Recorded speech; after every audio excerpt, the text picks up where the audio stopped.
Hello and welcome. In this video we're going to be looking at Eredrim the Venerable. He's the big tanky mofo you can see on screen right now. So he's a beast of a man. As you can see, he's got a massive health bar and a lot of stamina. We're going to be going through his stats, his specific abilities and how you might use them, and perhaps more importantly we're also going to show you where to find him. These are the shell specific skills for Eredrim the Venerable. So we'll just go through them, starting at the bottom left down here. So we've got the Accretion of Yearning, where he's occasionally able to resist being knocked down, very useful. Accretion of Foresight, so on a kill he gains a buff which reduces damage taken by 5% for 10 seconds, so very good if you're in a sticky situation. Accretion of Dominance, so upon reclaiming a shell, your next attack will deal massive damage, sometimes exploding your enemies into a bloody mist. That sounds amazing. The Accretion of Resolve, so Eredrim gains an execution stack upon killing an enemy. Each stack increases the base attack damage, and stacks are lost if you do get knocked out of the shell. So very good in a sort of a crowded situation, especially if you're using his what seems to be his main weapon, if you've unlocked it, which is an absolutely humongous double-handed sword. Accretion of Endurance, so his max HP is increased by 15%. Accretion of Ascent, his attacks deal additional poise damage, causing enemies to stagger more frequently. And finally we've got Inheritance, where he deals extra damage against enemies who are alone. And then, as with the other shells, we've got the more generic skills. So once again, the Recollection of Death, where you get the last chance upon defeating enough foes. The Recollection of Knowledge, being hardened in the air to create a devastating area of impact.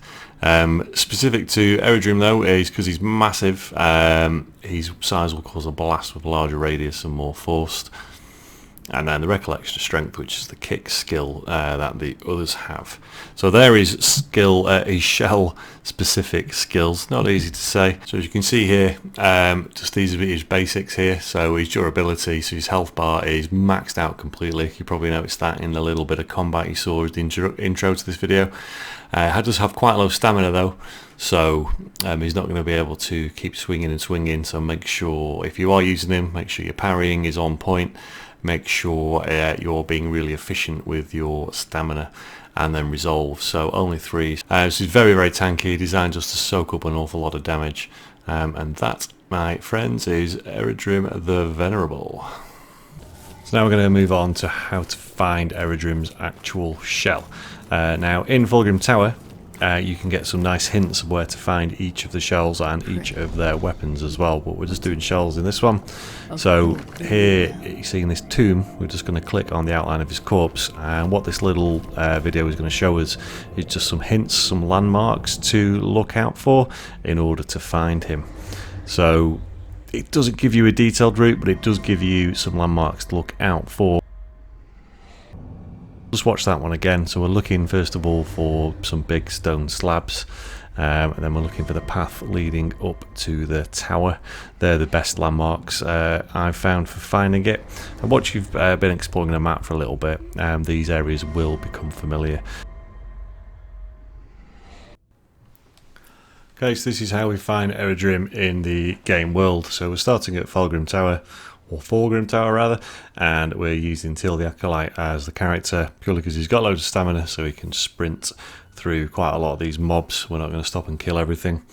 I have cleared some of the mobs a little bit later in this route as well, so it won't be quite as empty when you do it.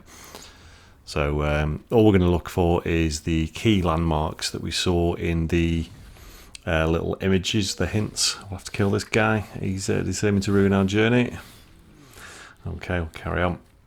So you'll see up here in a second on the left the big stone slabs, which were the sort of first landmark we saw in the vision. So that's them. Now up here, just be wary of the frogs hitting you, as they do cause poison damage.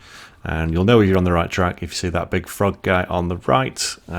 Don't go, well, he won't attack you, so don't worry about him, but you don't need to go down to where he is. So we're just going to follow this passage through. You will find some mobs around here. I've killed them. You'll see in a little bit where I was trying to rush through and I actually got killed, so we'll pick up my shell in a second. There's some mobs around here normally.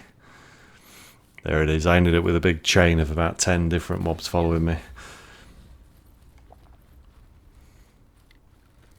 So you'll see here is the final hint that we were given in the visions. We're looking for that tower in the background.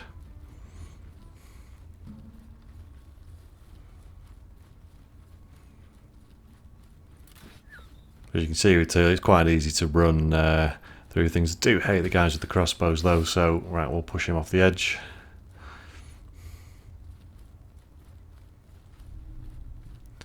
Just head down this little ramp. Oh, that went well with the crossbow guy, didn't it? Right, I'll have to get rid of him. Oh, we can't get him. Oh well, we'll see if we can do it without. Oh, hang on, what's that? He's come down. We're going to have to kill him. He's trying to ruin this video. Right, get stuffed, you. Okay, there will be one other mob in this area. A little bit tough, nothing too special. And you will find the shell of Eredrim resting against this slab here. Now, I've already collected him in this playthrough, so which is why you can't see him now. But I promise you he will be here. And that is how to find Eredrim the Venerable. So I hope you found this useful. Do check out our other shell guides if you want to find the others. Thanks for tuning in. See you in the next one.